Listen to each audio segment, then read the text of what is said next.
So, hello to everyone. We are here at the final session of this long marathon, the Climathon. We started yesterday with this 24 hours marathon all over the world. And we started here in Turin also with the main stage. We chose Turin as the main stage of the Climathon. And, well, now we are very curious to know the projects that you have developed in this long marathon. But before starting, I would like to introduce myself. I am Angelica Monaco. I am the director of Climate Kick Italy. Climate Kick Italy is the Italian branch of Climate Kick. Climate Kick is a European community that is working in the fields of climate, especially tackling climate change, promoting innovation, promoting education program, and promoting also entrepreneurial program to develop new solutions to fight climate change. We have chosen Turin because Turin in the past years implemented a very exciting climathons. And we had yesterday a big event with a lot of people that discussed with us the issue of climate change from different perspectives, such as journalists, chefs, policymakers, scientists, opinion makers, etc. So it has been a long marathon for us as well, and I'm finally very happy to have you here. So I'm curious to know if you are tired. Are you tired? No? You've been working all night long, so, but you're young. I mean, you have to work. So this is your turn. So I'm very, let's say, excited to know and to, let's say, to listen to what you have done during these 24 hours. Just few numbers, because maybe you're not aware of the dimension of the Climathon. The Climathon run and is being running in 113 or 14 cities all over the world. I don't remember the exact number. I asked my colleague, Line, is 113, involving 5,000 people. So you are part of a great movement that is running all over the world. And this is something that makes us very, very proud of it. Because what we aim to is to involve especially young people, because as we saw before with this beautiful choir, with this beautiful and really amazing choir that sang song about climate, about the environment, well, you are the future. So we count on you, so you have this great responsibility. Okay. Now, are you ready for the pitch? Yes, you are. You can speak up, eh? No, yeah, of course. Good. Okay. Now, I remember the challenge of Turin. So, Turin had a challenge. I would like just to remind everyone that the Climathon fixed a challenge. So, the city proposed a kind of challenge that has to be solved, and the participant in the Climathon propose solution to this challenge. So this is also a big and powerful tool to help public administration in finding the right solution to some really critical issue that climate change is provoking.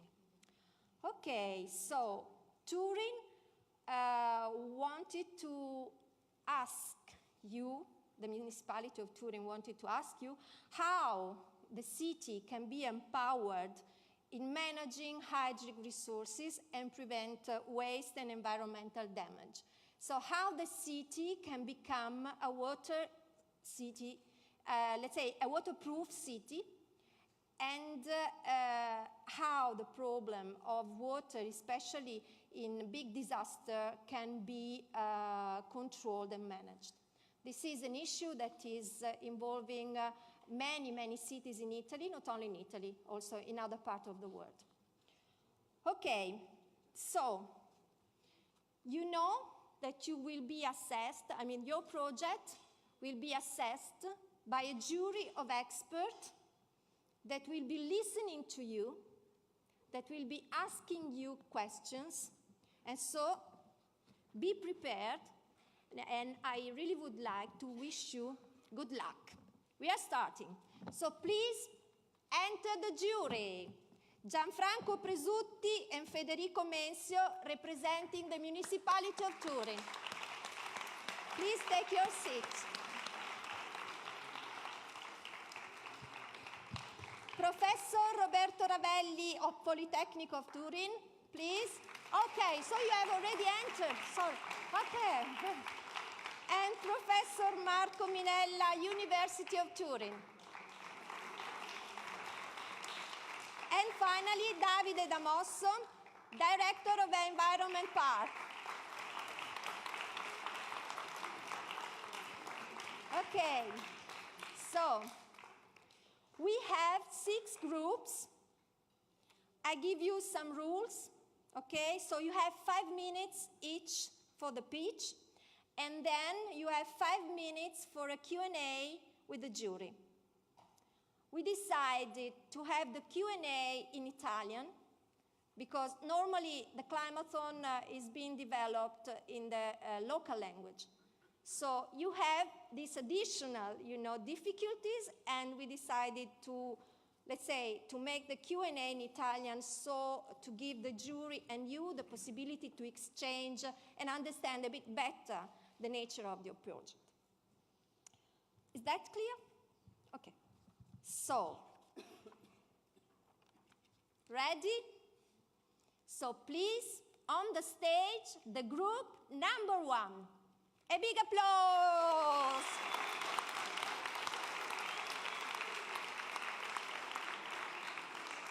The microphone is not working. Maybe you have to switch it. Okay. It works. Okay. Thank you. So please say your name and the name of projects before starting. Of course. The name of our project is... Please, the microphone like this. The name of our project is Archery, and my name is Davide. Okay. Davide? No, sorry. Can you restart the timing? The timing should start after, he said the name of project and his name. So to be fair. No. Okay. I should say... Wait. Okay, start. Go, now. Thank you. Archery, the living urban tree. Hi everyone, I'm Davide, and our project is a green solution with a high impact on the environment. Next slide please. We started working on this idea, trying to solve 3 main problems. Heat highlands, lack of awareness of the problem mentioned before, and waste of water and irregular rainfalls. Next slide, please. We developed an urban tree specific for paved lands, such as parkings, and etc., which is built using mainly a dry system, following the principle of the design for the assembly and circular economy. Archery can collect the rainwater, and it's made of reusable materials already available on the market, such as tires and so on, to contain the tank and prevent any possible vandalism attack. The collected water, next slide please.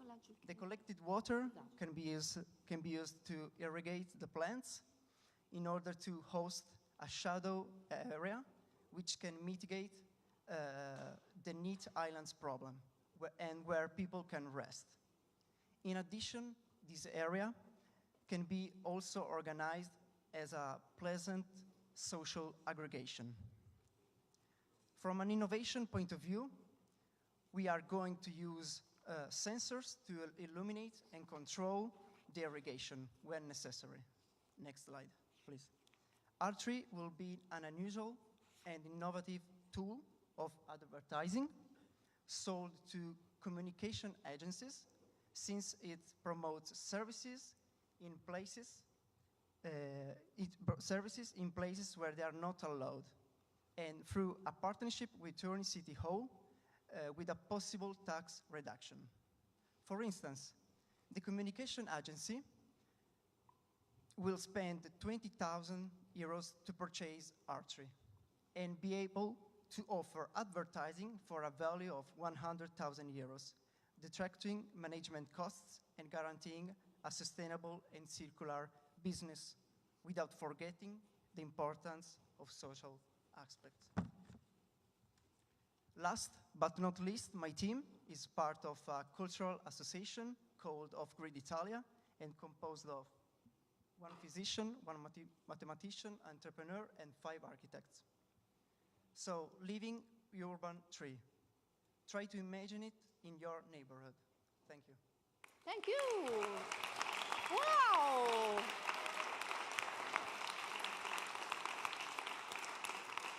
This was faster before the gong.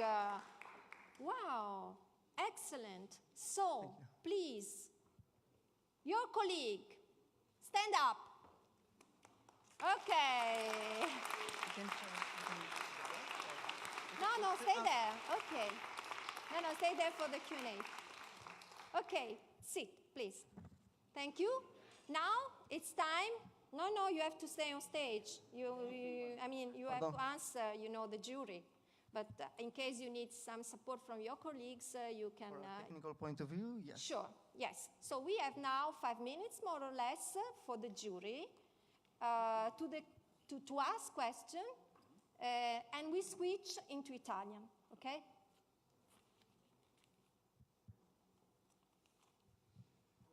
In Italian? Yes. Ok. Sì. Possiamo avere un'idea delle dimensioni? Perché non c'è nessun dato riguardo le dimensioni, la quantità. Ok, cedo la parola.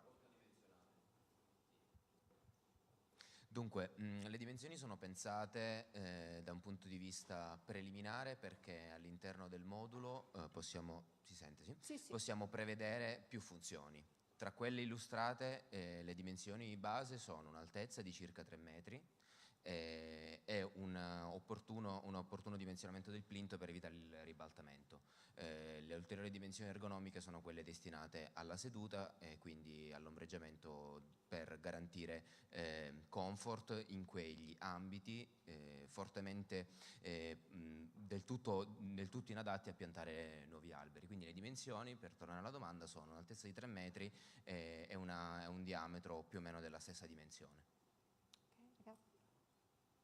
E quindi quant'acqua? Allora, ci siamo basati sul dato del 2017 in forte calo rispetto alla media pesata tra il 1960 e il 1990. Siamo in grado di raccogliere con una superficie captante poco più di 1 metro quadro, 1,6 metri quadri, poco più del doppio, cioè circa 700 litri all'anno. Una domanda invece più generale: avete verificato se prodotti del genere esistono o similari, o che non ci siano, come dire, già situazioni del genere o con qualche elemento già brevettato o commercializzato? Abbiamo verificato e elementi del genere sono più improntati all'abbattimento del PM10 in ambito urbano e non a trovare un'alternativa al depaving, cioè dire a trovare delle soluzioni più impattanti rispetto a un oggetto che può essere poggiato su suoli impermeabilizzati, e quindi non è possibile piantare degli alberi. Rispetto ai fenomeni di vandalismo, il fatto che la struttura sia in bambù non vi preoccupa?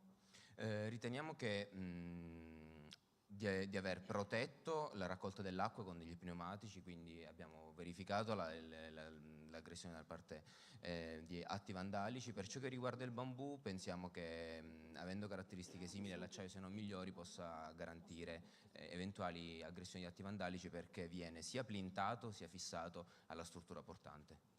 Invece rispetto agli eventi flash flood, quindi con eventi molto intensi ma molto brevi, come si dovrebbe comportare nelle vostre intenzioni? Innanzitutto deve filtrare delle acque eccessive, diversificare e quindi posticipare tramite lo stoccaggio eventuali fenomeni di eccessiva piovosità, e poi nel momento in cui viene raggiunto il limite rilevato con un sensore smart integrato all'interno del sistema, un troppo pieno che possa defluire alla base per evitare eventuali danni ai materiali che lo costituiscono. Quindi dalla base del plinto stesso, diciamo, è previsto un troppo pieno per evitare l'accumulo all'interno.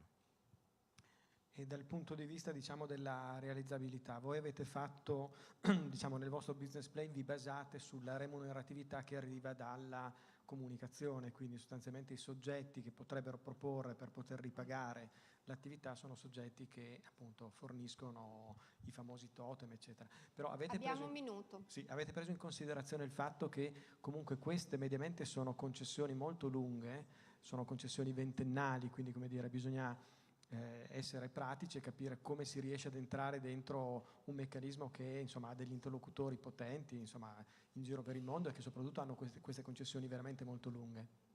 Allora, buonasera. Non abbiamo valutato gli aspetti delle tempistiche, ma sicuramente abbiamo valutato quali possono essere i partner, cioè le grandi aziende di comunicazione esterna, quali i DGV, Deco, piuttosto grandi aziende che ovviamente operano nel settore ormai da anni. Non so se ho risposto alla domanda. Prego.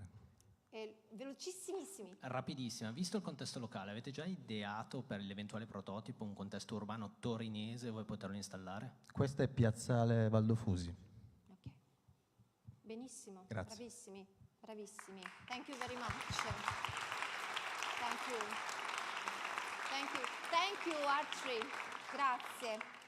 So just to give an element of information for those who are looking at us on Facebook, the Climathon is really a program that aims to develop ideas. So the level of development of this idea is not so high. I mean, they have been working, in most cases, I don't think this is your case, but in most cases, groups meet during the Climathon, so they do not have the time to make any market analysis or very in-depth technological analysis.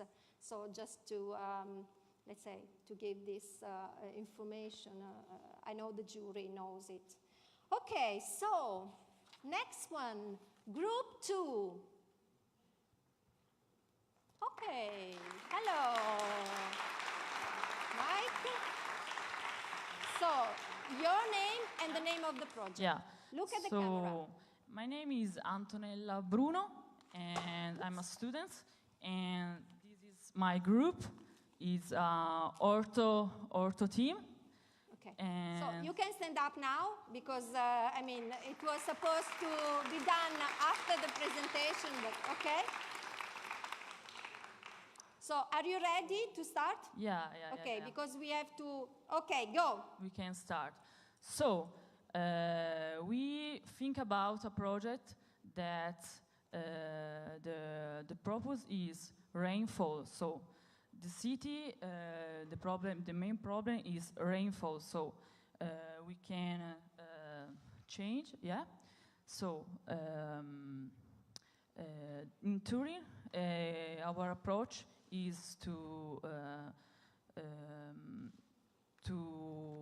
during the rainfall, the problem is that the roof, the rainfall go to the roof and to the building, to square into picture that have an area of 2.5 kilometer squares during an entire years, and so. We can go in another slide, yeah? So our solution is to build in in a building that is possible historical or new building. You can go in another slide, so we can look. So we can. Our purpose is to realize a tank that collects water, and we can realize this deck in this type of building that is really common in Turin, in another city. So the tank is possible realized in a court in this building, and the tank is not in the ground level, but is lifted to 2 meters to the ground, and we use the water that we collect to cultivate and to realize a vegetable cultivation garden. So we want to cultivate a vegetable in this court, and another thing that we want to do is share this vegetable in the community of people that lives in this building, and share this vegetable with a waste that these people produce in the life. So wastes that are like plastic or other waste that we can recycle. And you can go in another slide, yeah. So what is the positive aspect to our proposal? To realize, to create a community that is really important in a city. So realize a community in this building that sometimes this is not the thing, and to cultivate this vegetable and to share the product. So the negative aspect that we solve are the rain, the river flow, and to economize the money. So you can go, and so this is our type of business plan. This is a business plan that are a circular economy business plan. So we have the community, we have the thing that we want to produce, and you can look about the share of this product that we want to produce in this community that we want to create in these buildings. So why people should want to use this our project? So because creation a new social area and requalificate this building, and we want to production and cultivate this vegetable, and reduction of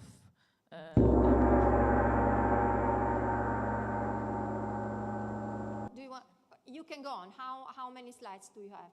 Possible 1 slide. 1. Okay. So you can finish, but very fast. Okay. Yeah. No. You yeah. Go on. Why the public administration should be support our proposal? Yeah, because we want to reduce the water flux during the extreme event that we are the main topic of our proposal. Resolve this problem in the city, and sometimes we use potable water to irrigate or to another use. So we want to collect rain to solve this problem, so we don't want to use potable water, and to increase recycle and recycle waste, yeah, because sometimes people in the city don't make this type of waste recycle, yeah. Okay, so thank you. A big applause. Okay. So, please, the jury, we can start with the questions in Italian. Una domanda, secondo me non è molto chiaro il meccanismo che voi definite di scambio prodotti, orto, riciclo, rifiuti, nel senso che non è chiarissimo chi possa accettare rifiuti in cambio di ortaggi o no? Nel senso, se me lo spiegate meglio, perché Sì, secondo me non è quello che volete dire. Il fatto era di fare questi orti per la produzione. Noi vogliamo coltivare questi orti nelle corti. La produzione di verdura, di frutta verrà fatta, diciamo, si vuole fare uno scambio, nel senso che io che produco queste frutta e la verdura scambio con persone che hanno dei materiali di riciclo come plastica o carta. È una questione di scambio per avere diciamo un incentivo a fare questo tipo di, magari vabbè, lascio parlare magari chi.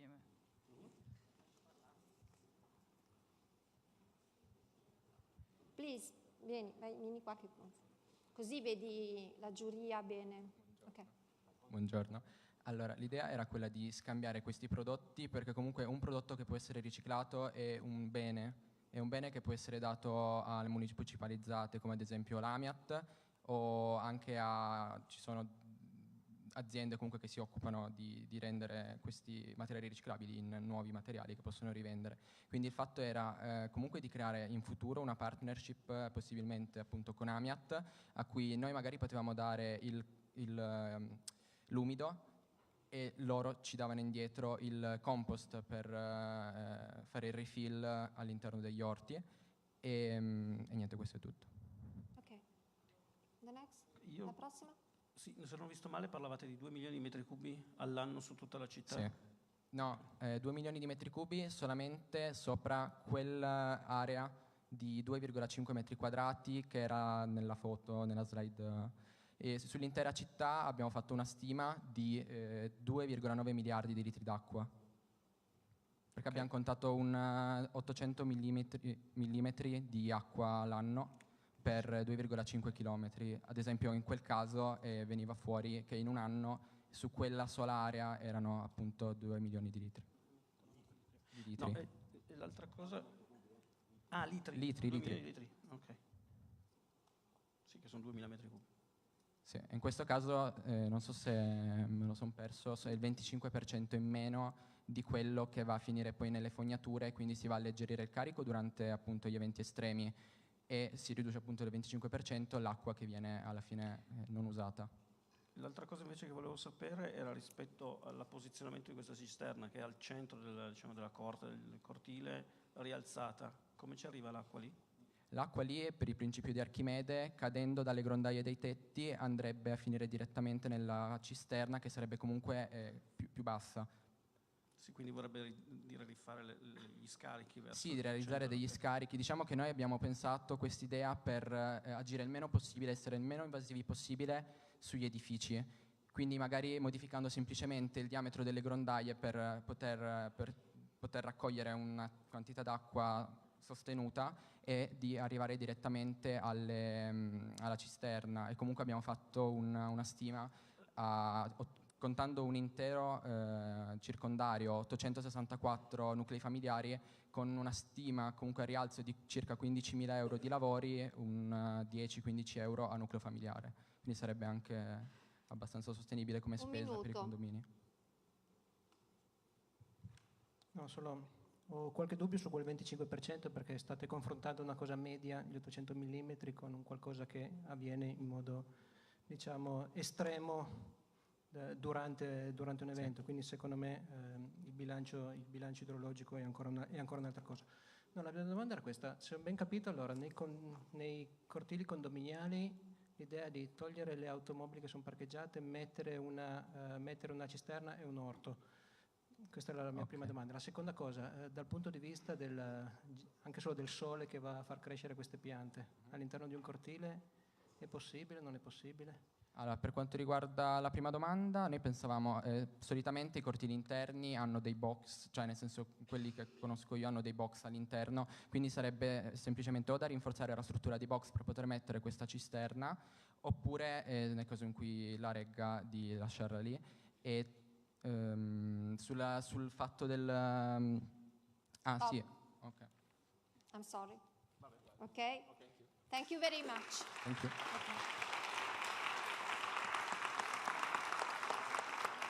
Okay, I would like to give another element that help us to understand what is a Climathon. This group were supported by coaches during their work. So this is not only a moment where we develop new ideas, but also a way to train young people to entrepreneurial behavior and to have an entrepreneurial approach.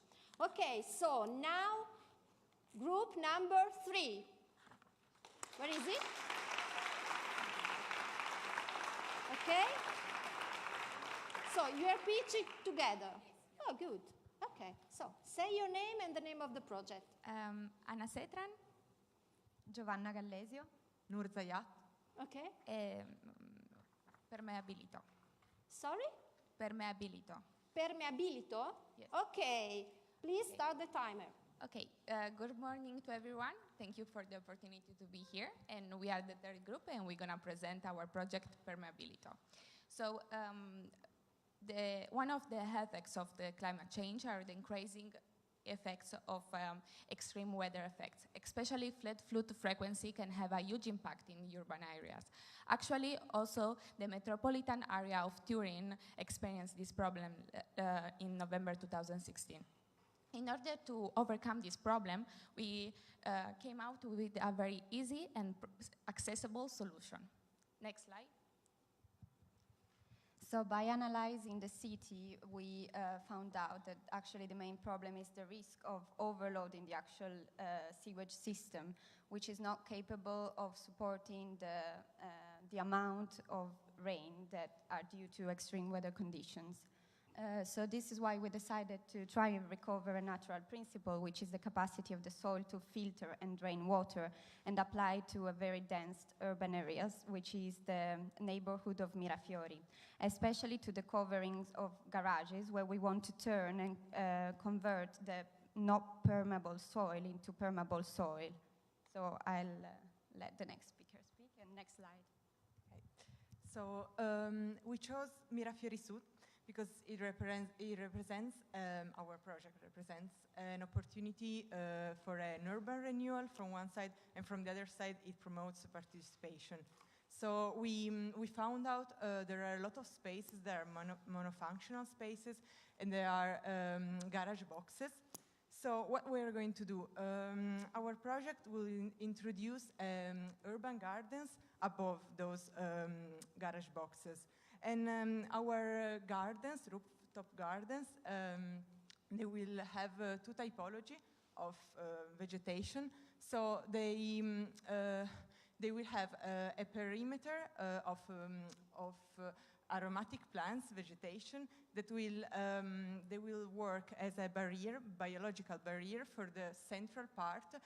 So the central area will be covered by a variety of vegetable and all products that inhabitants they can use and take and use as food for their activities. And so next slide, please. How does it work? So why to choose this efficient application to those garage boxes? We introduce a system that will collect rainwater and also let it infiltrate. So as we can see through those two sections, they are examples. water can infiltrate in the soil, but also extra water. So in case of extreme weather conditions, this water will be also collected in an addiction water tank. And this water tank, it will bring water ready for being for the use of watering those gardens. Next slide, please. We made an estimation, a rough calculus about how much will be the amount, the cost of this project, and we calculated 48,000 euro for a rooftop of 300 square meters. And we also found out that the European community let also a part of funds dealing with urban agriculture and urban rooftops, and we roughly calculated that it will cover the use of this fund will cover the 80% of our project. So next slide, please. From the other side, from the environmental point of view, we think our project is sustainable because of a variety of solutions. So from one side, we propose a solution that can increase the permeability, first of all, as the title is, increase the permeability of urban context. And from the other side, also through the presence of green, it will reduce heat island, the problem of heat island effects, and also the urban temperatures. And it will be also a nice opportunity for having organic reduction of organic waste and increase the sense of well-being. Next slide, please. So we will bring also a sense of well-being because we think our project. So the last one, we think our project I'm generous. Okay, go on. It's a tool for citizen engagement. That means that the community of Mirafiori Sud we can activate the dynamic of this community, bringing them together, and so from one side make an activity of education, and so making people aware about climate changes, and from the other side we can reuse sources. From one side we can reuse soil because of compost, and we can make compost at home through the waste of food, and from the other side we can also recycle water, rainwater, and so okay, so that there is one main part, one last part that we think also our project is easily effective because we based our project on real estate constructions. And that's all. Thank you. Okay. Thank you very much. Okay. The jury. Una domanda in realtà relativa a quando parlavate della raccolta dell'eccesso di acqua in questi tank. Avete pensato fisicamente che questi tank occuperanno uno spazio? Dove li vorreste mettere? E sarà disponibile poi questo terreno per mettere questi tank eventualmente? O lo sacrifichereste alla copertura del tetto? No, dunque, la tanica d'acqua non abbiamo avuto appunto il tempo per predimensionare appunto la tanica d'acqua in quanto a dimensioni, però abbiamo scelto la sua localizzazione affinché possa sfruttare già i sistemi di scolo di questi box. Quindi se questi box presentano comunque un sistema di drenaggio, una grondaia, si può facilmente applicare una tanica al fondo appunto di queste tubature del sistema di drenaggio affinché non ci sia un ulteriore investimento in infrastruttura. Quindi sfruttando semplicemente la gravità, questa tanica si localizzerebbe a lato dei box e non andrebbe appunto a rubare spazio allo urban garden. E chiedo ancora una cosa io, quando fate riferimento ai fondi, avete un'idea specifica, precisa di una misura che esiste? Adesso qui c'è un conflitto. Diciamo che la Commissione europea sta erogando diversi fondi da anni su questo e chiaramente si appoggia anche alle regioni per girare dei fondi tipo il Por Fesr, in particolare poi l'area del Mirafiori Sud è un'area depressa, ex industriale, quindi ha diciamo, facilità di avere questi finanziamenti qualora ci siano i progetti siano sostenibili, come in questo caso. Noi riteniamo che i box sono tanti e quindi questa idea comporta tutti i benefici, dall'ambientale all'economico alla socialità, che sono i temi che abbiamo. Quindi, sì, sappiamo che insomma questi quando ci sono dei fondi di questo genere sono in genere basati su bandi, però nel caso in cui invece si dovesse fare da sé, no? Quindi come dire, sostenere questo costo, chi è diciamo, il soggetto, l'imprenditore che va a proporre questo tipo di attività, cioè chi è il promotore di questa iniziativa? Intanto potrebbero già essere anche le società che fanno queste lavorazioni sui terreni e quindi bisognerebbe contare una parte sull'incentivazione pubblica in ogni caso e poi comunque anche questi sistemi di sponsorizzazione e chi produce e lavora su questi terreni, quindi anche per dare diciamo, forza lavoro su delle attività, se vogliamo collegarci un po' a quello che sta facendo lo Stato per piuttosto che dare il reddito di cittadinanza, quindi a portare su del lavoro, se vogliamo questo lo colleghiamo a un'attività di sviluppo dell'economia. Domanda che ho fatto anche agli altri, quanto si prevede di sottrarre alla rete idrica in metri cubi o in litri all'anno su quanti tetti e su che superfici? Noi abbiamo visto che le precipitazioni medie a Torino sono circa 850 mm, quindi questo trasportato in litri vuol dire 850 litri ogni metro. Se noi abbiamo preso come esempio un'area di 300 metri quadri, quindi verrebbe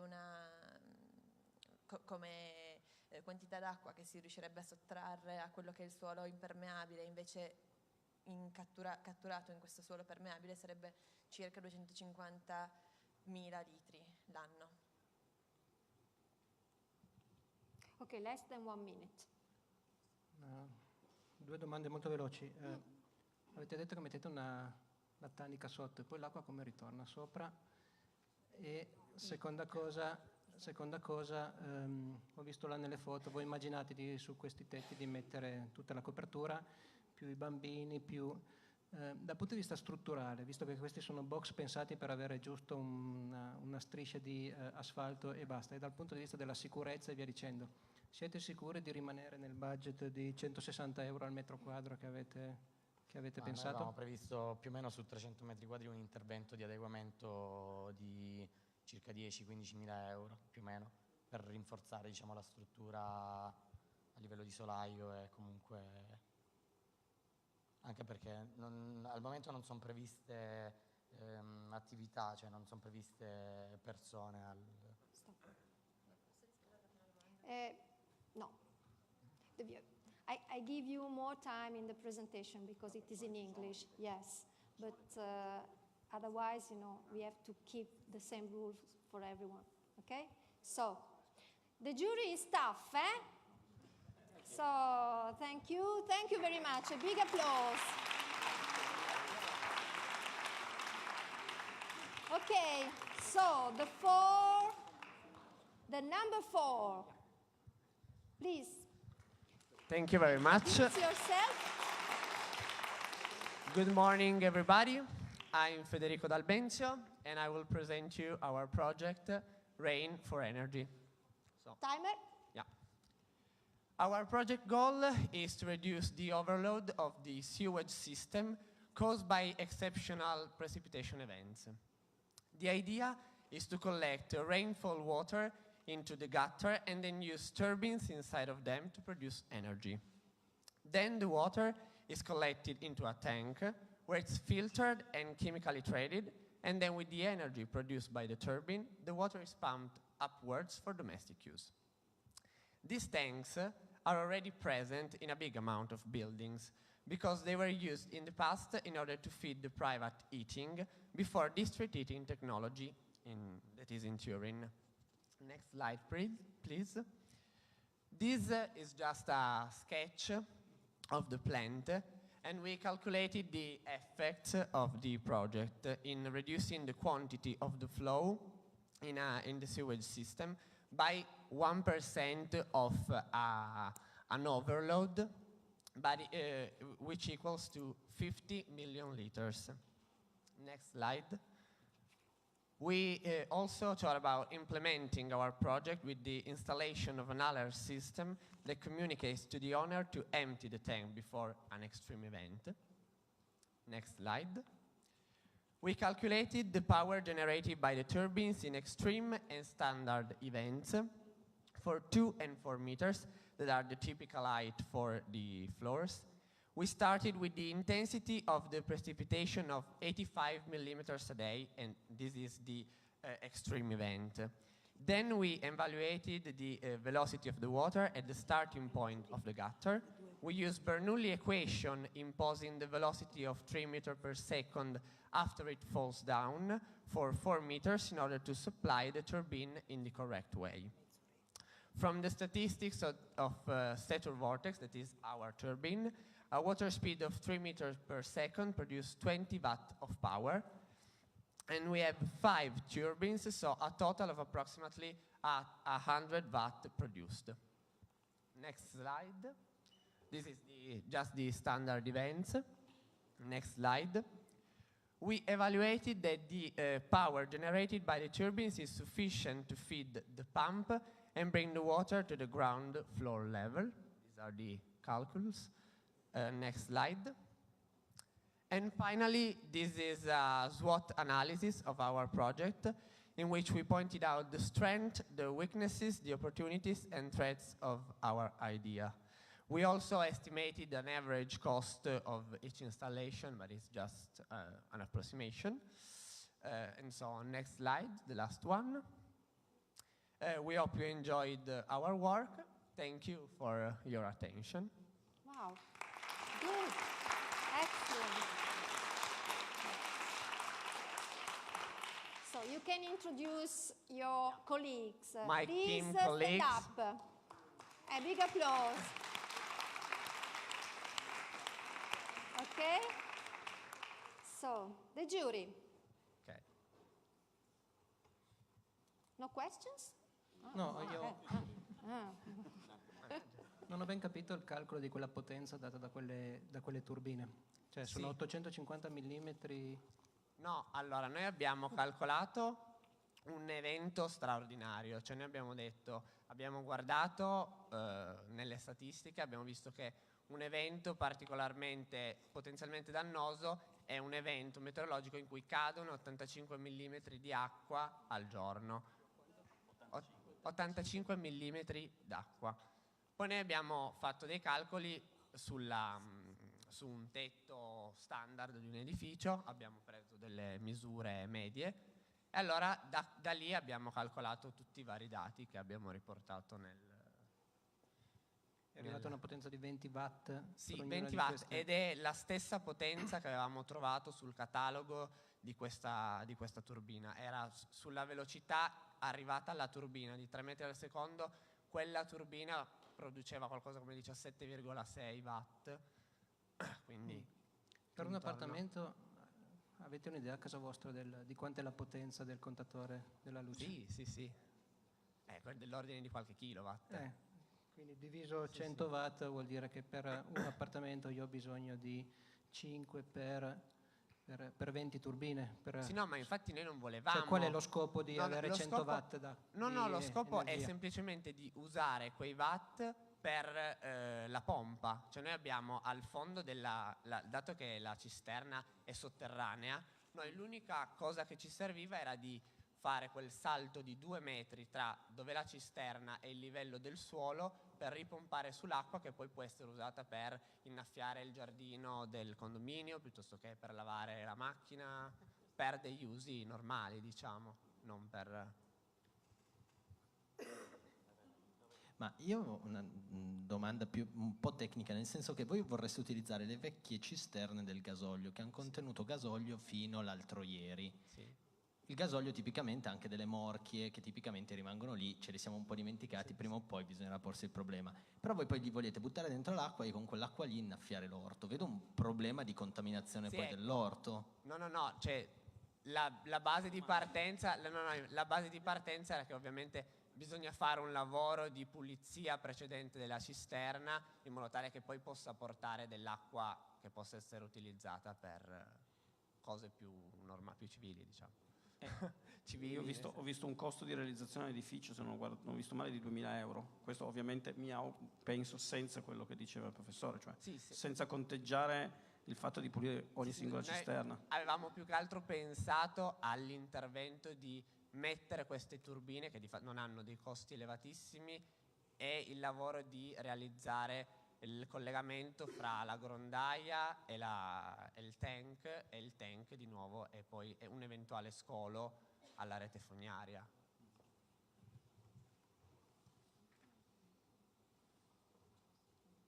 Other questions? No one. So, well done. Thank you very much.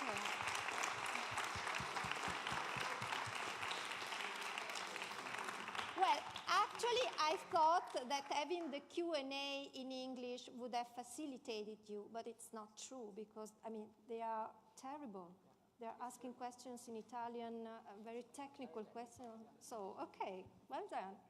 Now, the next group is group number 5. Oh, hello. So, your name and My name is project Diego. I represent the Reface team. Okay, please, timer. Hello, we are the Reface project. Our project have been created to tackle the main objective of the Climathon of this year is to become Turin a waterproof city. Next slide, please.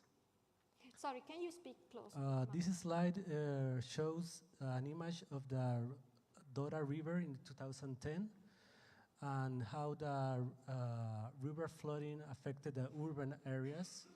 As we can see, the river flow increased to limits that probably are not common for this river. Next slide, please. In this slide, the figure that highlights more is that 700, and it represents the amount of cubic meters per second in the Dora River, while the standard is 25 cubic meters. So it reflects a massive increase in the river flow. In the upper side, on the right side, we can see the map of the city and the Dora River flow. And if you can see just besides the river flow in lighter blue, are the urban areas that have been affected by the urban flooding. Next slide, please. The Reface project is a naturalistic engineering project that aims to increase the urban resilience to extreme weather events by creating natural flooding basins in critical riparian areas. This means that by creating natural flooding basins in peri-urban areas, we want to diminish the river flow. Also, something to highlight in here is that these kind of extreme events occur, according to climate data, usually between 25 to 50 years. But lately, we have experienced in the city that these extreme events have been occurring more frequently. Next slide, please. Here we can see the application of the solution we have already created, already applied in some other region here in Italy. In this case, in Cadimezzo, Codevigo.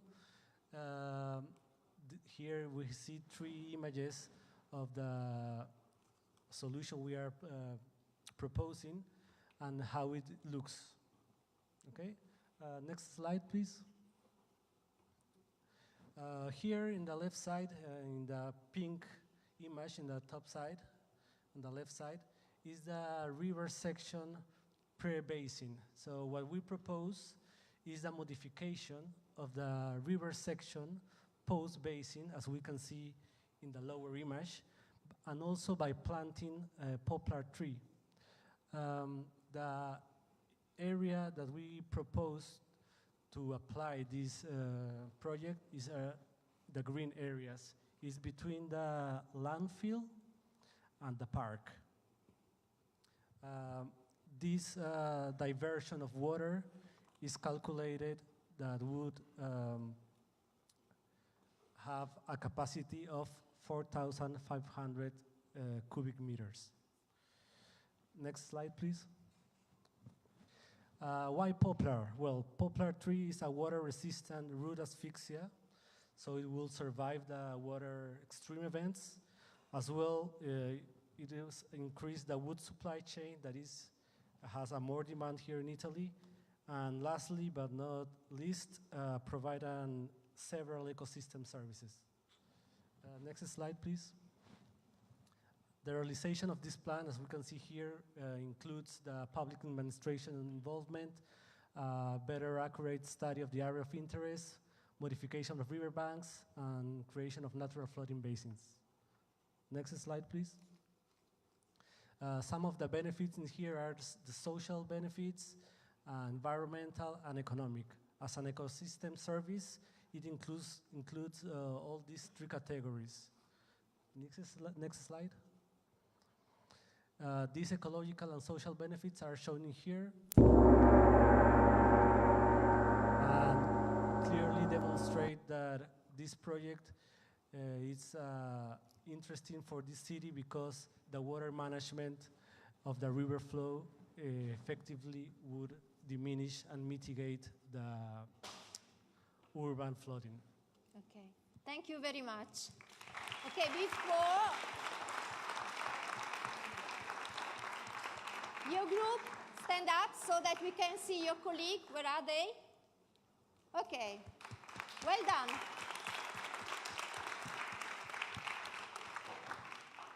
Please, the jury. Yeah. Quello dove voi avete proposto, diciamo, la vostra idea progettuale sono terreni privati agricoli.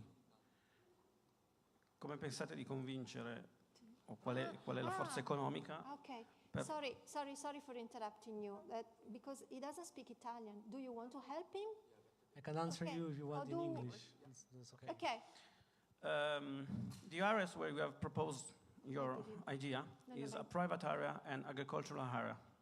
So how you can induce or involve the property to change from agriculture to use poplar, because today poplar is not an effective income for the agriculture persons. Well, this solution requires a community integration solution. First of all,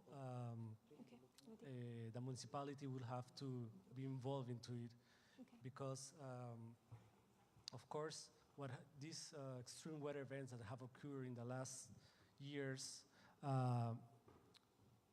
have a cost and an additional expense that will be savings for later. It's mostly like an investment. I don't really have the figures, but I'm sure that if you avoid these extreme weather events and create it into a moderate weather event, definitely you are saving a lot of money for the city, for the flooding, and companies related to that will finance this solution. Yeah. Come. Okay, I give you the mic.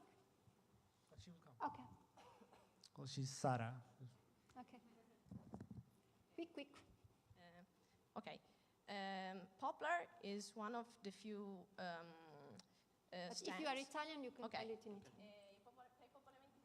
Tra i popolamenti forestali il pioppo è uno dei pochi che ha un mercato attivo, nel senso i nostri boschi sono poco sfruttati, per lo più si importa legname, invece per quanto riguarda il pioppo, dato che è una popolazione monoclonale, si conoscono le caratteristiche, resiste all'asfissia, quindi ci auguriamo che comunque resti competitivo sul mercato e ci sono delle aziende di prima lavorazione anche che producono pannelli truciolari XLAM, quindi ha sia una finalità pratica perché riesce a ridurre le piene, produce dei prodotti, degli assortimenti che hanno un mercato, quindi la vediamo come una cosa positiva.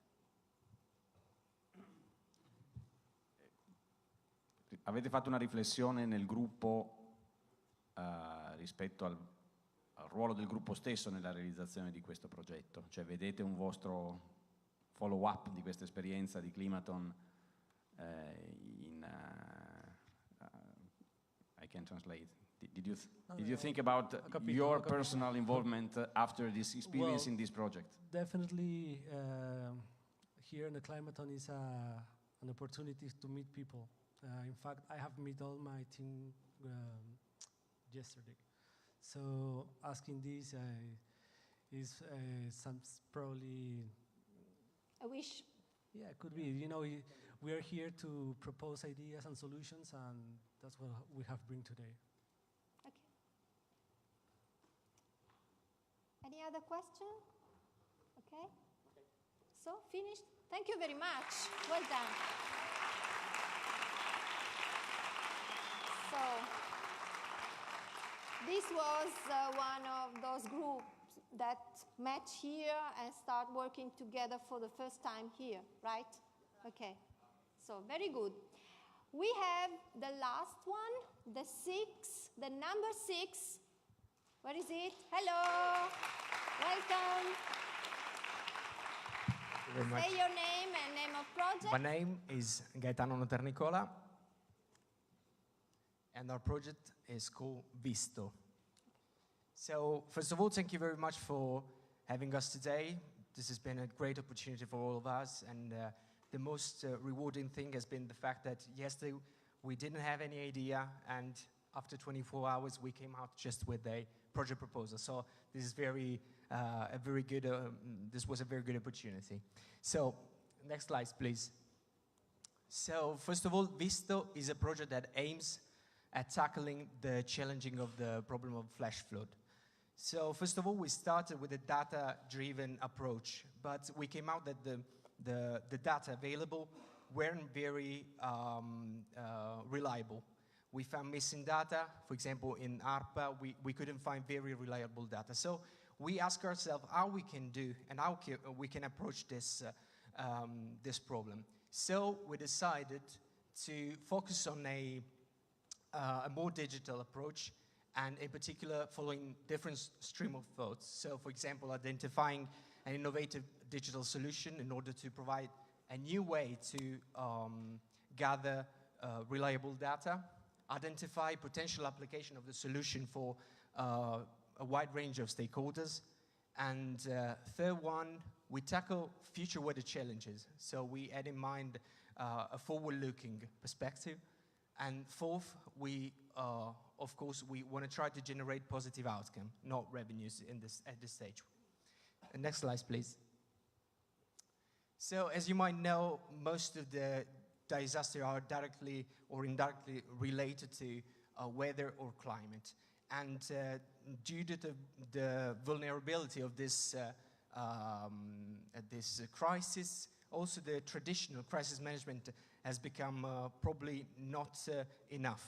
So according to the World Meteorological Organization, they suggest to implement new science-based risk management approach by involving also technologies, so applying risk assessment to also technology in order to embed these things. And as you might know, of course, technology nowadays is a great opportunity in order to improve what we do. Next slide, please. So, thinking about our idea, we started thinking about two different factors, which we consider the two key success factor, the hardware part and the software part. The other part of Visto is the fact that comes from the asset, the physical asset side. The municipality of Turin invested money in buying new cameras for traffic security, for controlling the traffic in the city. So more than 500 new cameras. And these cameras are provided with new technologies with high resolutions. Looking at the software part, we apply a technology that is very easy to do, and the development is cheap, and the collection of data can be reliable and can be easy to do, and moreover automated. Next slide, please. So what's the, let's say, our value proposition? So we do know that cameras have been bought for different reasons, but we want to use those cameras in order to monitor the flood stage. So by implementing a simple algorithm for data collection. So, and of course we can do in different scenarios according to the different constraints.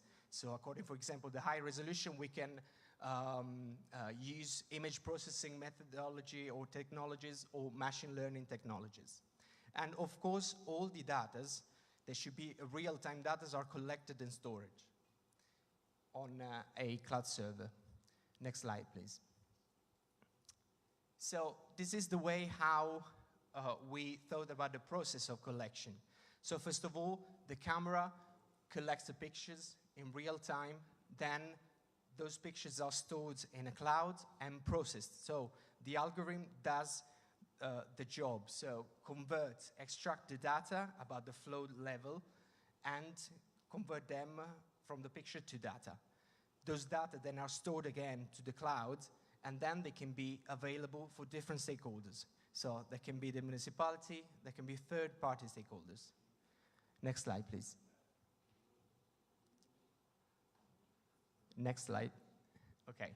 So we tried also to perform a feasibility study, and we came out with a break-even point in less than 2 years. The investment is very low. Next slide. So I'm gonna finish. Okay. Okay. Next slide. Okay. So potential application. Potential application can be, for example, the Turin so real-time monitoring of the situation of the flash flood. So in order to improve traffic viability, highlight dry path for the cars and pedestrian. And moreover, we can apply also this for other and third-party stakeholders. It's going to be in the next slide, but you're not going to see. Okay. But for example, for Google and other providers. And for all last one, predictive analytics. So use historical data that we're going to store in order to predict future events, in order to understand and find patterns. Thank you very much. Stop. Okay, thank you. So your group. My group is over there. Stand up. Thank you very much. Okay. So now, the jury. Siete entrati in un ginepraio mica da poco quando parlate di raccolta di dati di tipo idrologico e soprattutto quando mettete insieme discorsi tipo puoi darli alla protezione civile o addirittura venderli. La raccolta del dato non è tanto difficoltosa per la raccolta del dato in sé, quanto per il problema della validazione, poi quanto chi decide quel dato giusto e quando soprattutto poi lo vendete a qualcuno, chi può assicurare che quello è il dato giusto perché poi finirà in causa, finirà in processi, finirà da tutte le altre parti. Come affrontate il problema della validazione del dato? Cioè a quale livello vi ponete? È una semplice raccolta così o... Chiedo un attimo anche il supporto Yes, please. Allora, noi innanzitutto avevamo individuato 2 modalità di prelievo del dato. Sfruttando le camere ad alta risoluzione, avevamo pensato, mediante l'applicazione di semplici barre centimetrate in bordi del marciapiede, per esempio, avendo comunque la posizione fissa della camera, tramite tecniche abbastanza semplici di image processing, andare a rilevare l'altezza dell'acqua. Altrimenti, se la risoluzione della camera non è sufficiente, tramite tecniche di machine learning possiamo almeno renderci conto se diciamo, la superficie dell'asfalto è bagnata o meno. Questo appunto per mettere in atto delle strategie quantomeno di gestione del rischio da parte del Comune di Torino, con appunto una spesa praticamente bassissima. Quindi l'affidabilità del dato è in funzione della risoluzione della camera, però essendo comunque le camere in posizioni fisse, con dei riferimenti che rimangono fissi, possiamo andare a misurare in svariati punti della scena che la camera sta riprendendo. No, ma la mia domanda era leggermente diversa. Io sono d'accordo con quello che state dicendo. Sto chiedendo per il dopo, il passo dopo, cioè chi mi assicura che quel dato è giusto e chi firma che quel dato è giusto nel momento in cui lo vendo. Sì. Lo uso per protezione civile, perché poi lì nascono veramente... Io ho cominciato facendo un'analisi dei dati che ho preso dal sito ARPA e ho preso i dati 2018, da gennaio a luglio 2018 ho trovato su Torino soltanto, sono 7 punti di rilevazione del dato. Ho visto che soltanto 4 erano dati verosimili, affidabili, poi avevo 2 dati che erano di periodi dell'anno completamente sballati, cioè tipo i dati dovevano fare riferimento ad un periodo da gennaio a luglio 2018, avevo Alenia che era del 2001 e stava nel dataset 2018, avevo un altro dato di un altro anno ancora 2004 e poi avevo addirittura una stazione che mi dava costante, giorno per giorno, un dato intorno ai 40 mm di precipitazione al giorno. Quindi se ARPA Piemonte mi dà un dato inaffidabile... Per andare avanti, mi verrebbe da dire benvenuti nel mondo reale, ma forse... No, per dire... Cioè, non... Okay. So, next question. Una cosa molto rapida, i costi che avete fatto vedere non sembrano esorbitanti. In realtà probabilmente le strade di Torino che sono in caso, come dire, di alluvione, degli hotspot, in realtà potrebbero essere anche di meno, mi viene da dire. Avete pensato a questa cosa? Avete pensato un exit strategy nel caso in cui eventualmente i costi in realtà non fossero esattamente quelli ideati, si dovesse minimizzare il problema e come eventualmente scegliere questi hotspot? No, scusi, non ho capito la questione. Nel senso, voi vorreste mettere una telecamera quasi su ogni... No, allora, sì. Il Comune di Torino installerà 500 telecamere nei prossimi mesi e tramite le immagini di queste telecamere pensavo di integrare un algoritmo low cost che estragga dalle immagini, che tanto le telecamere già filmeranno, dati relativi anche allo stato dell'allagamento delle strade, così da creare per esempio dei percorsi asciutti per i pedoni, per i ciclisti piuttosto che per altre persone, e comunque di riuscire in qualche modo a poter pensare a delle strategie diciamo che rispondano in tempo reale a delle problematiche legate al cittadino. Very fast. The last one. Okay. Yes, you have 20 seconds. Buonasera a tutti. Volevo solo aggiungere un altro punto, secondo noi fondamentale, di questo sistema di rilevamento, in quanto nel lungo periodo misurare questi dati permette anche di localizzare le zone più a rischio inondazione, cioè quindi i punti deboli della città, capire se nel tempo vi è una variabile o se sono sempre gli stessi, oppure, grazie a questo, posso solo finirla? No. I'm sorry. Dare no, delle strategie mirate. And you already got 1 minute more. Strategie mirate, quindi 3 giorni prima posso sapere se... Okay, no, okay. No, I'm sorry, but you already got 1 minute and we are a bit late on the schedule. This is why I stopped you, okay? So, now... I have to make, let's say, communication to you, so you expect it to go out now and to eat something, but it's not like this. You have to stay here, keep on suffering and starving, because, you will wait inside the end and let's say, the announcement of the winner. But before asking the jury to start its work, I only would like to mention what are the criteria for the assessment, just to make all the people that participated in the Climathon know. So we have 3 criteria, okay? And the first one is coherence with the challenge, of course, in terms of objective, target groups, and needs.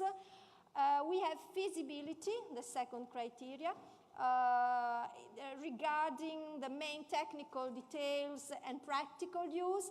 And finally, we have the relevance for the local context, in particular taking into account local data and integration and, let's say, the attempt to analyze the local needs.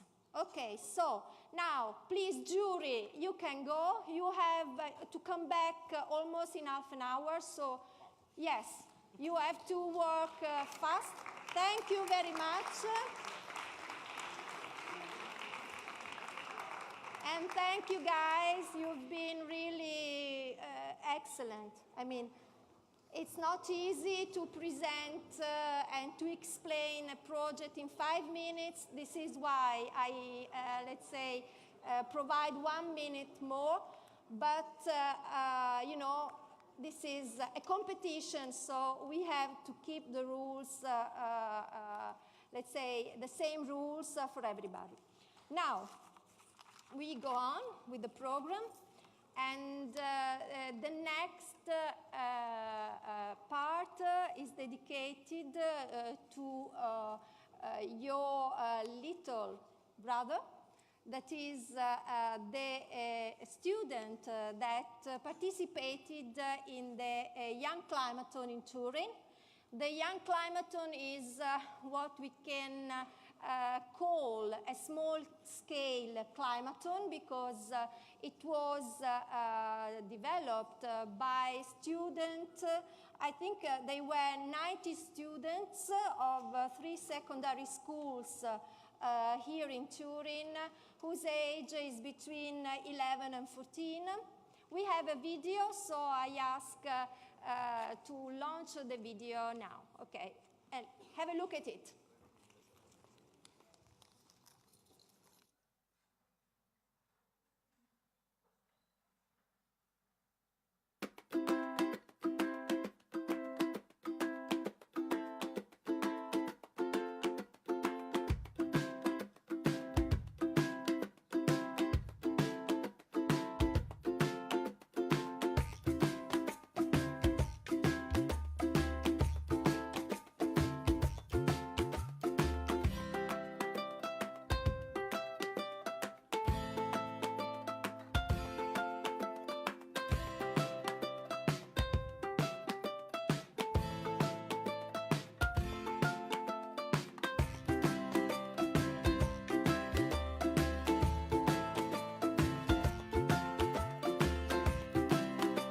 Why involving schools on events such as Climathon? Because this young generation is digital, but above all, it is the generation of environmental natives. Initiatives such as Climathon give them the opportunity to become aware of environmental phenomena, inspiring sustainable behavior in youngsters on crucial problems triggered by climate change and its impact on water resources. How students have been involved in this initiative? Well, we propose them to play a game, You Love Water, that is a game that offers some information about climate change and water saving, and asks to the students to think about personal behaviors they should adopt every day in their lives, and about choices that such behaviors will shape, so that they feel like playing a leading role in changing the relationship between man and the environment. Why is SMAT, the company which provides the integrated water services for the municipality of Turin, is today at Climathon? Okay. Climathon is a global event, but we also need to focus the attention to local and domestic actions to save water. Moreover, SMAT, with its research center, has the goal to take preventive actions and measures to become resilient to climate changes. How will be rewarded the schools involved at Climathon? I'm very glad to be here at Climathon Young presentation in order to offer this board game that we personally develop in our research group. And Fiume Poli is a board game based on the diffusion of the knowledge of the river ecology to the not only to the young people as we are here in Climathon events, but because when we design this game, we think a game for 9 years old until 99 years old people.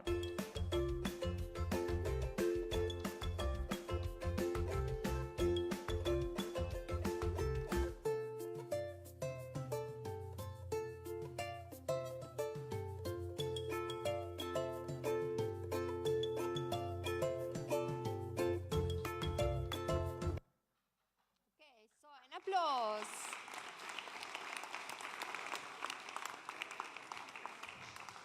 Okay, that was really another amazing experience. So thanks to all those that participate in the Young Climathon and that supported the organization.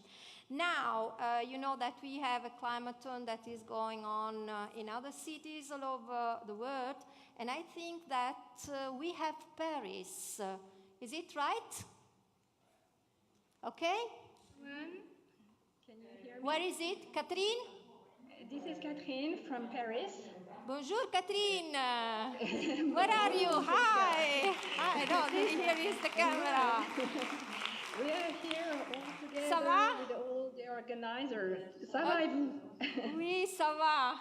Well, actually, I and Catherine, we are colleagues because Catherine Ouvrar is working for Climate Kick as well.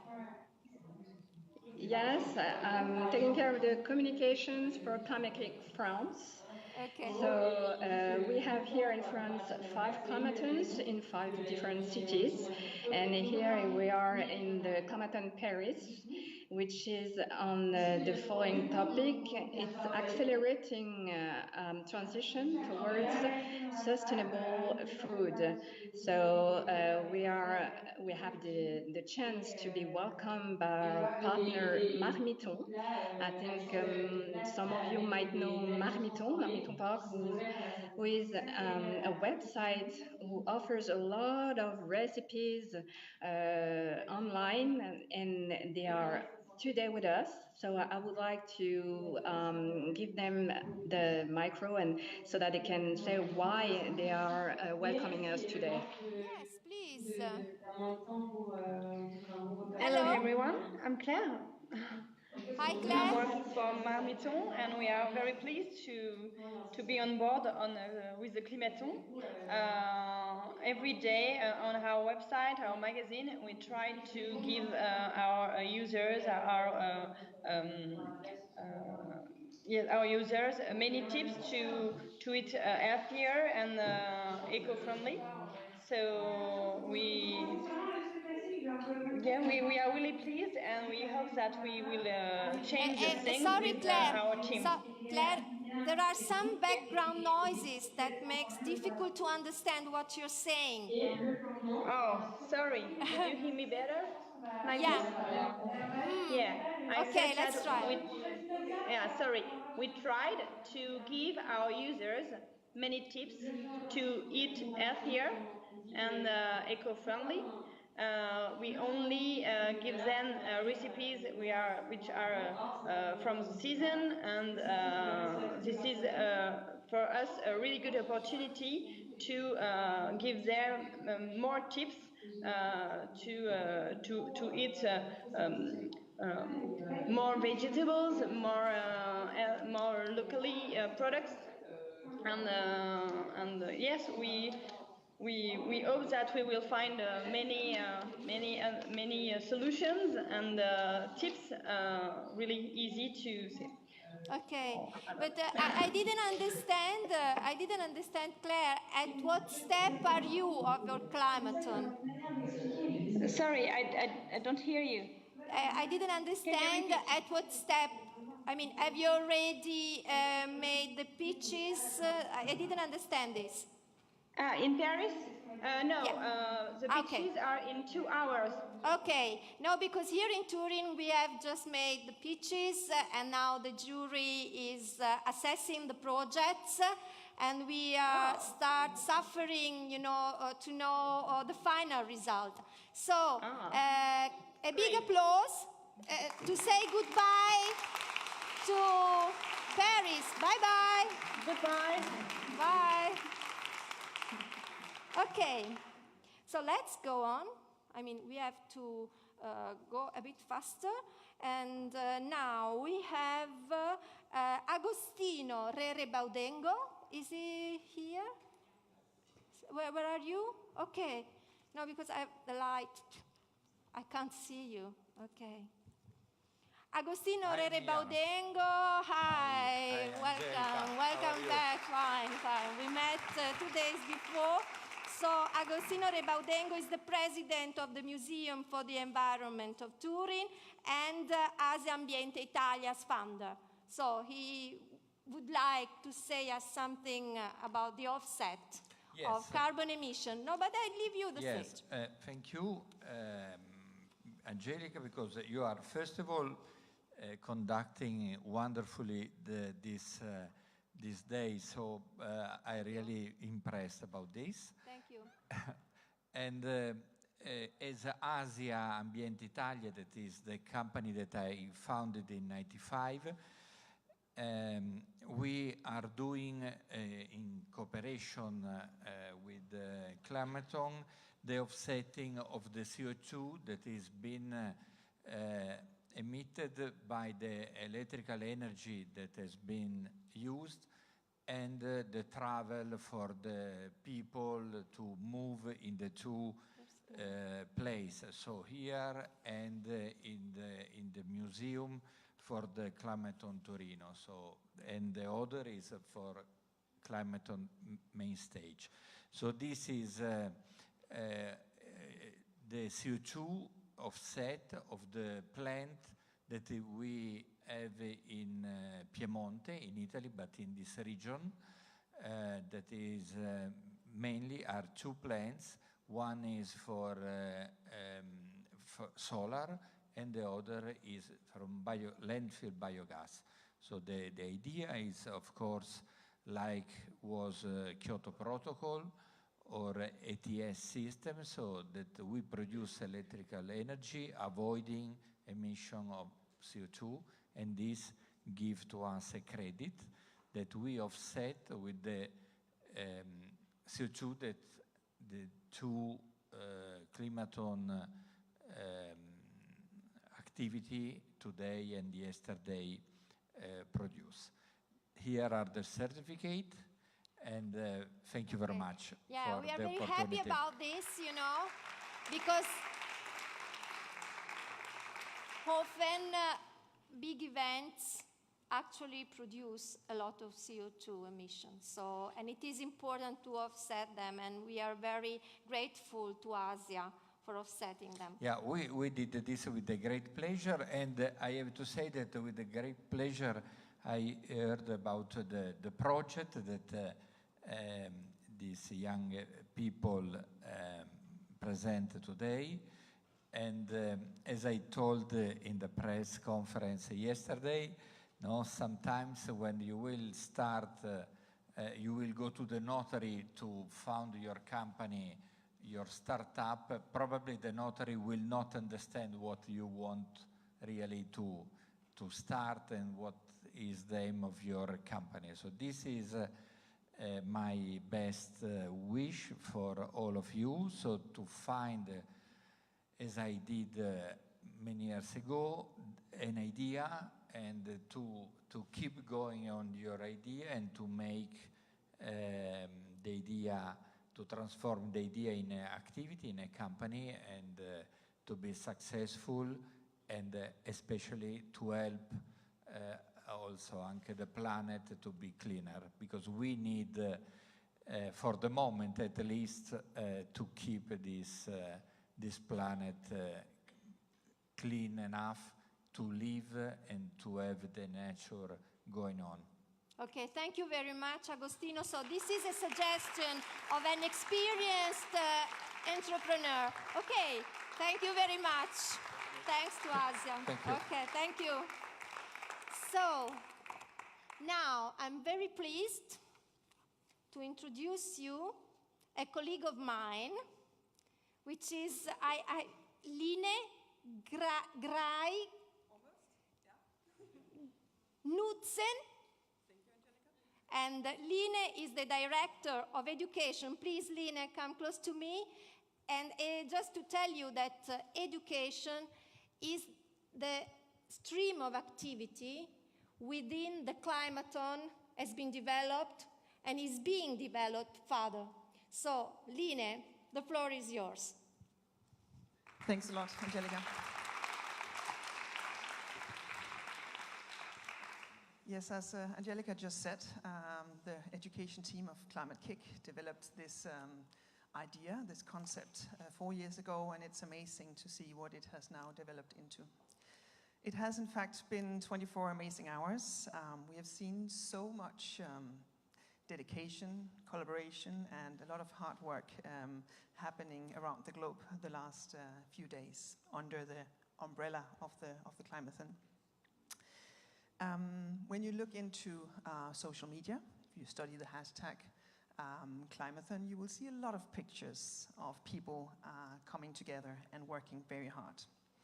That makes us hopeful, and it makes us very thankful for all of you that have participated in the event this year. Climate Kick, you've heard a lot about Climate Kick the last 24 hours, I assume, so you will know that it is the largest public-private partnership in Europe addressing climate change. That's cool, but we can't do it alone. We have to collaborate with a lot of different people to make the changes happen. It has been cool to see how many people have actually accepted our invitation to immerse themselves into these 24 hours of addressing and fighting climate change challenges around the world, actually. So that makes us very inspired. We know now that global warming is actually caused by human action.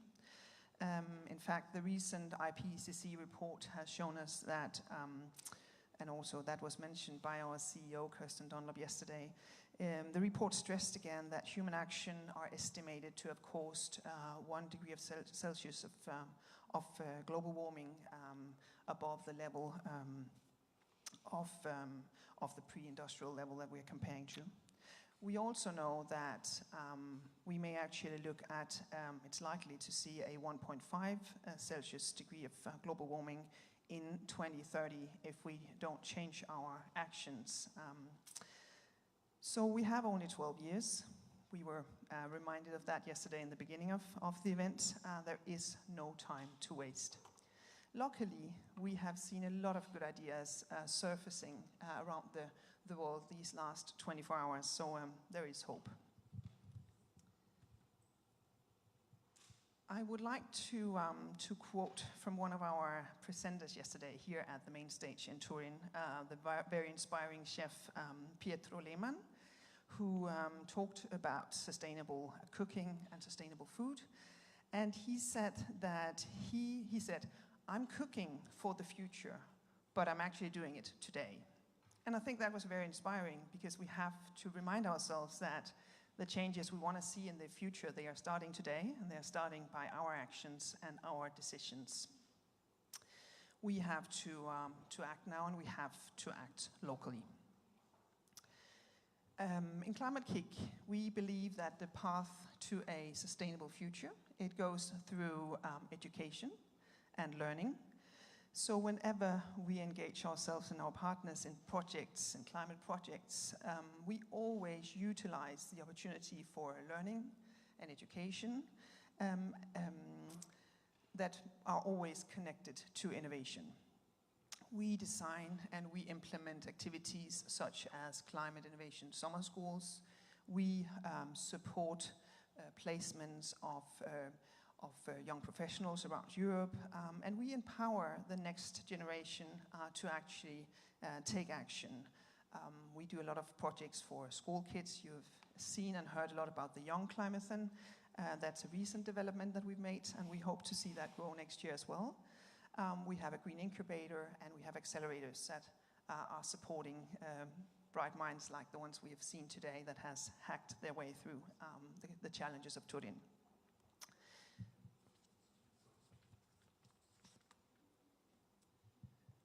So I just want to say that the Climathon is actually a very good example of what we believe learning is all about. Because learning for us is, of course, a deep dive into research and science and knowledge. It's important. It's about gaining hard skills and solid insight. But learning is also about collaboration. It's about sharing, and it's about listening actively to your peers and your colleagues, also if they are coming with another disciplinary or from another disciplinary background than your own. And lastly, I would like to say that we think that, or we believe that learning is very much about understanding and addressing the challenges that we are facing every day. We see challenges as learning opportunities and growth opportunities. So, for example, when we yesterday, at least the ones of us that were checking social media constantly, we saw that the Climathon in Venice, they just explained that the bin that would be large enough to contain all the plastic bottles of tourists in Venice every day would have to have the size of the Piazza San Marco. So think about that. I mean, that's a pretty large bin. Such a challenge is inspiring. It makes us understand that we have to change our behaviors. There are no easy solutions, and there are no one model fits all. We have to address a lot of different, let's say, challenges at the same time. We have to work with systems, whether cities or countries, to actually make the changes we want to see happen. So we need to inspire behavioral change. And seeing the Young Climathon, seeing the young people that were here this morning singing for us, and also talking to people like the director of this amazing park we are in right now, and other CEOs and representatives from corporates, that shows me that the Climathon may actually be the movement we need. It's a movement for all of us. In fact, it is all of us. It is what we do together. To me, the Climathon is special because it is about embracing both the minds and the hearts of the people that are participating.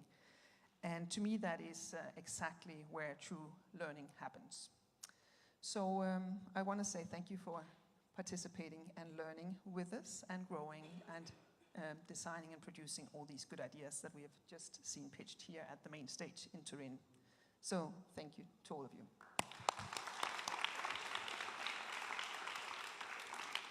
Thank you, Line. Thank you very much. And now is the turn. Yes. Okay, no, I'm just checking because we are going fast, but this is the turn of Emanuela Barreri, the president of Envy Park, the technological park that is hosting us. Thank you. Welcome, Emanuela. Oh, thank you. Hello, everybody. I'm Emanuela Barreri, the president of Environment Park. I'm so proud to be here and that we held Climathon here in Turin. First of all, I would like to thank Climate Kick, who believe in Turin and the Environment Park and brought here the most important international event, the main stage.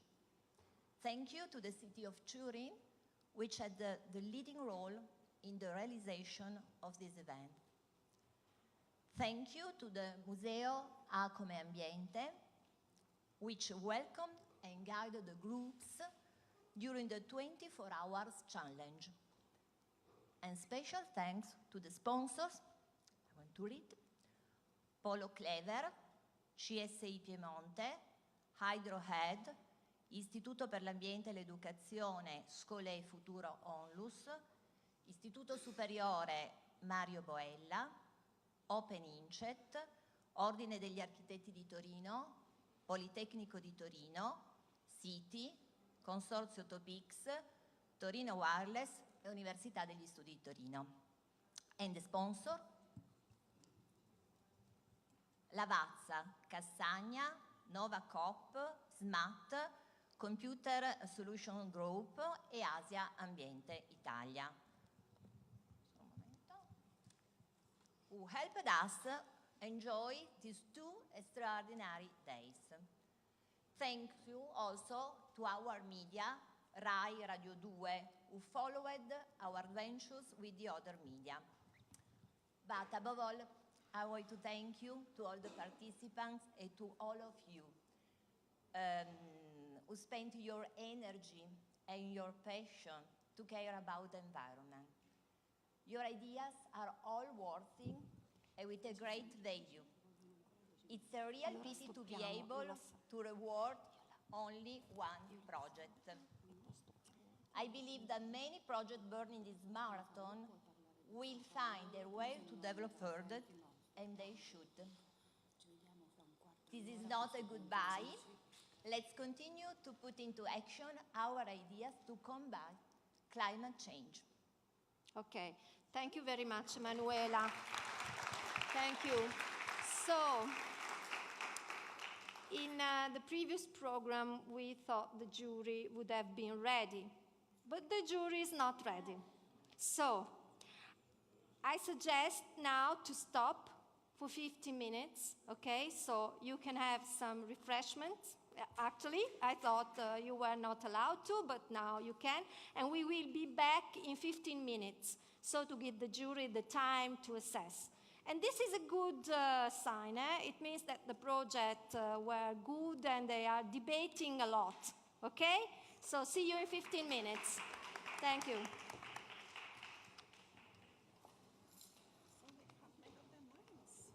Is it? Okay, moment. Sorry? They can't make up their minds?